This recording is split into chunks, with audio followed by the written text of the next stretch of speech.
Hi everybody, welcome to my third Daniel-san Waxes On video. This week we're going to pick a fight. We're going to talk about how Bando differentiates between the art, the sport, and the self-defense aspects of martial arts, and why we do it. And then I'll probably for the next month discuss each one more in depth.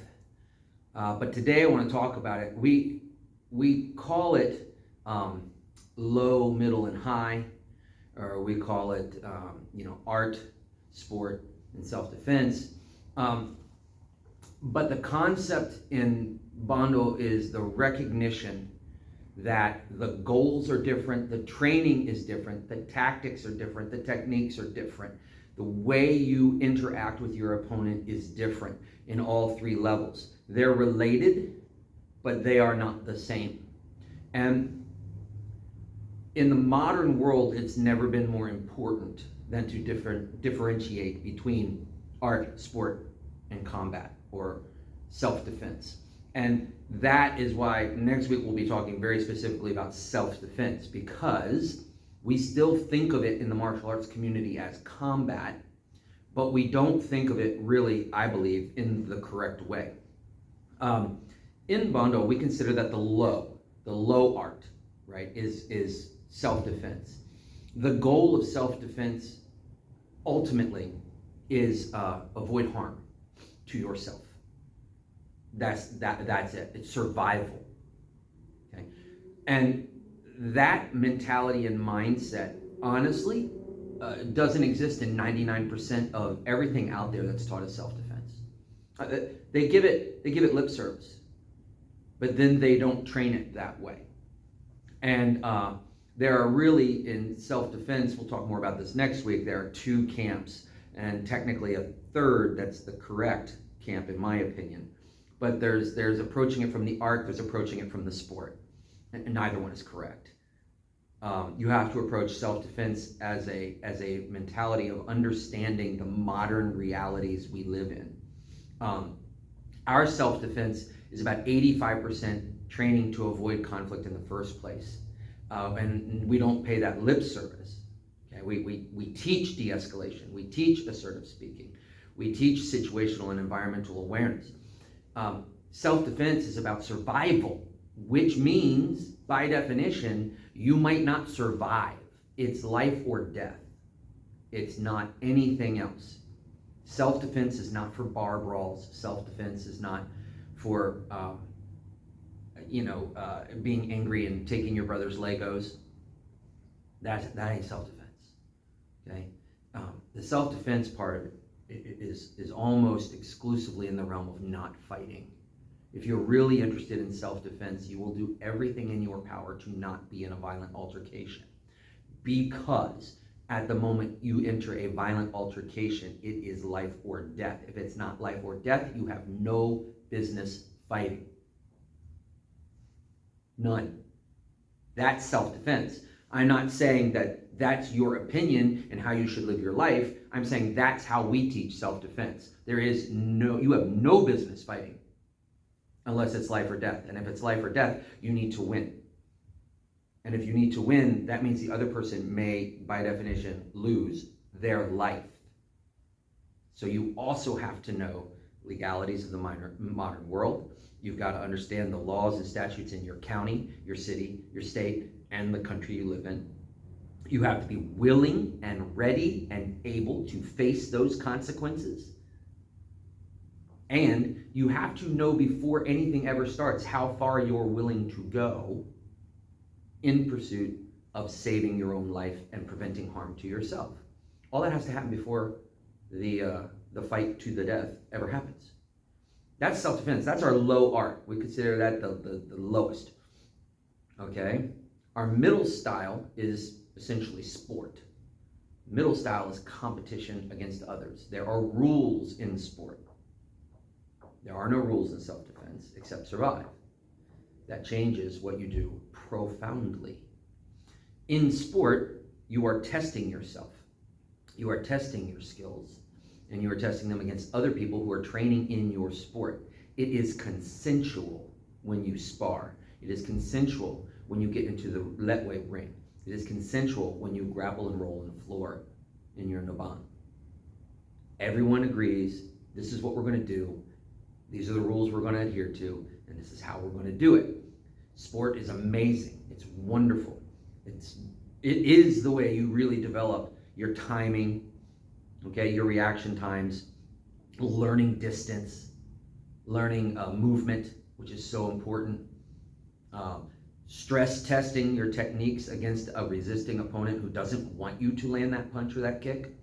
Sport does all of that. Sport is amazing and wonderful until you're 50.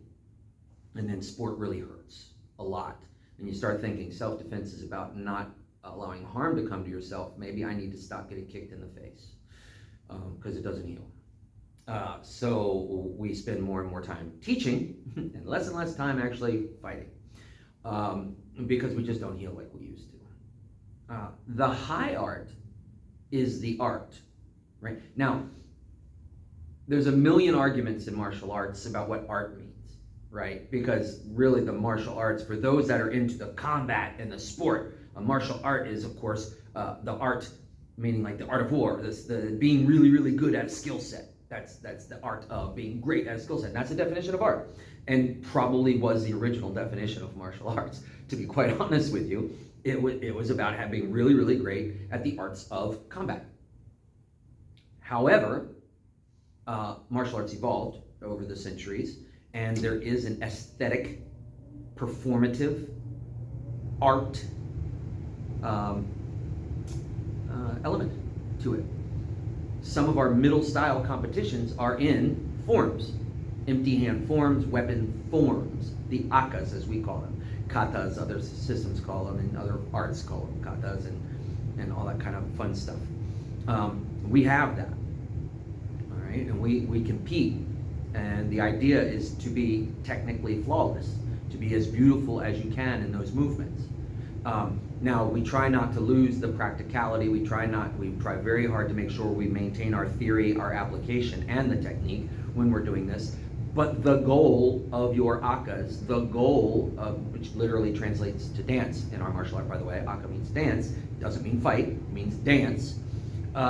Your goal is to be the best dancer on the floor, to be beautiful, to create art through movement and expression. It is a performance art, like dance, like theater, right? That's what it is. And that, therefore, the goal is to master your body, master the techniques, be precise, be pristine, and be beautiful, right? But martial arts also wants you to do that on the inside as well. So you're striving to create the best you can be. You're still working on your fitness, mental, emotional, and physical, right? You're striving to be better every day. One of the things I love about martial arts as compared to everything else that's out there that you could call a sport or a pursuit or an art is ultimately the goal of martial arts is to be better today than you were yesterday. That's the goal. That's what it's all about. Constant micro improvements in who you are as a human being until the day you die. That's what I love about martial arts. Now, the fact that it also, I've spent 40, well at this point 42, almost 43 years training to also defend myself, protect myself, is great.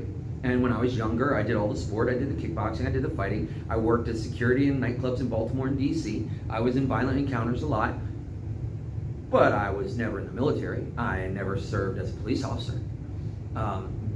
Those guys have a whole level of experience and training and conceptual baseline of what self-defense and protection means that those of us that never served don't have, unless, like me, you're lucky enough to train with people who serve, and they can impart that wisdom to you.